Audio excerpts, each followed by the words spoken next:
हैं। घर का सारा काम यूं ही पड़ा है। बच्चे स्कूल से आने ही वाले होंगे, उनके लिए खाना पकाया है कि नहीं? सुबह से कपड़े ही धो रही थी, बस अभी फारिग हुई हूं, अब खाना ही बनाने जा रही थी। अरे 2 जोड़ी कपड़े धोने में सुबह से दोपहर कर देती है। किसी बात की कोई फिक्र ही नहीं है, ना बच्चों की फिक्र है ना अशोक की।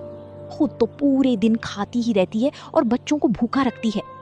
आज उनकी माँ होती तो कितनी प्यार से रखती उन्हें। बेचारे की जिंदगी खराब हो गई। पहले पैसे मेरे हाथ में रहते थे तो बच्चों को थोड़ी बहुत पैसे दे दिया करती थी, लेकिन जब से अशोक ने पैसे तुझे देना शुरू किए हैं तब से तूने बच्चों को 1 रुपए भी नहीं दिए हैं। बिना माँ के बच्चों को कौन पूछे। पहले 1 रुपए की मिठाइयाँ खा जाते थे, अब देहली देहली को तरसते हैं। शर्मीली बिना कुछ कहे रूपाली की सारी बातें सुनती रहती है। बेचारी कभी उल्टा जवाब नहीं देती। एक कमरे में जाकर खूब रोती और अपने नसीब को कोसती, लेकिन रूपाली को शर्मीली पर बिल्कुल तरस नहीं आता। वो छिप छिप कर उसकी बातें सुना करती। शर्मीली रूपाली को देखकर कांपती रहती थी। एक दिन शर्मीली ने अपने पति से कहा, आप जरा जीजी को समझा दीजिए, क्यों मेरे पीछे पड़ी रहती हैं? तुम्हें कुछ कहा है क्या? रोज ही कहती हैं, बात मुंह से निकालना मुश्किल है। अगर उन्हें इस बात की जलन हो कि ये मालकिन क्यों नहीं बनी है, तो आप उन्हीं को रुपए पैसे दीजिए, मुझे नहीं चाहिए। यही मालकिन बनी रहे। मैं तो केवल इतना ही चाहती हूँ कि कोई मुझे ताने न दिया करे। ये कहते कहते शर्मीली की आंखों से आंसू बहने लगे। अशोक को अपना प्रेम दिखाने का ये बहुत ही अच्छा मौका मिला। मैं आज ही उनकी खबर लूंगा, साफ कह दूंगा, मुंह बंद करके रहना है तो रहो, नहीं तो अपनी रह लो। इस घर की मालकिन वो नहीं है, तुम हो। वो केवल तुम्हारी सहायता के लिए। अगर सहायता करने के बदले तुम्हें परेशान करती है तो उनके यहाँ रहने की कोई जरूरत नहीं है। अरे मैंने सोचा था कि विधवा है, अनाथ है, पांव भर आटा खाएगी, पड़ी रहेगी। जब और नौकर चाकर खा रहे हैं तो वो तो अपनी बहन ही है। लड़कों की देखभाल के लिए एक औरत की जरूरत भी थी तो रख लिया, लेकिन इसका मतलब ये नहीं है कि वो तुम्हारे ऊपर राज करे।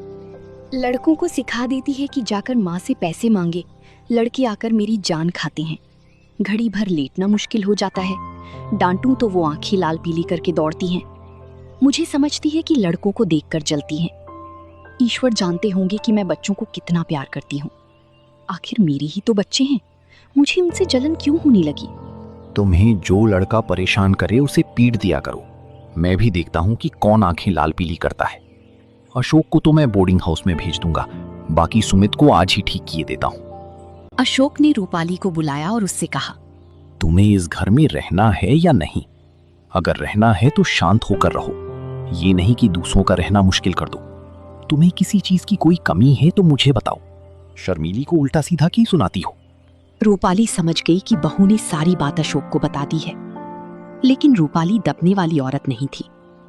वो बोली, अरे क्या हुआ जो तुम इतने आपे से बाहर हो रहे हो? निकल गई सारी बुद्धिमानी? कल की लौंडिया चोटी पकड़कर नचाने लगी। कुछ पूछना ना ताछना, बस उसने तार खींचा और तुम काट के सिपाही की तरह तलवार निकाल कर खड़ी हो गई।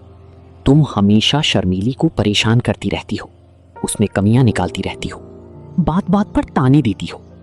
अगर कुछ सीख देनी है तो उसे प्यार से मीठे शब्दों में देनी चाहिए। तानों से सीख मिलने के बदले उल्टा और जी जलने लगता है इंसान का। तुम्हारी यही मर्जी है ना, किसी बात में ना बोलूं, यही सही। लेकिन फिर ये ना कहना कि तुम घर में बैठी थी, क्यों नहीं सलाह दी? जब मेरी बातें जहर लगती हैं तो मुझे क्या कुत्ती ने काटा है जो मैं बोलूं? मेरी सी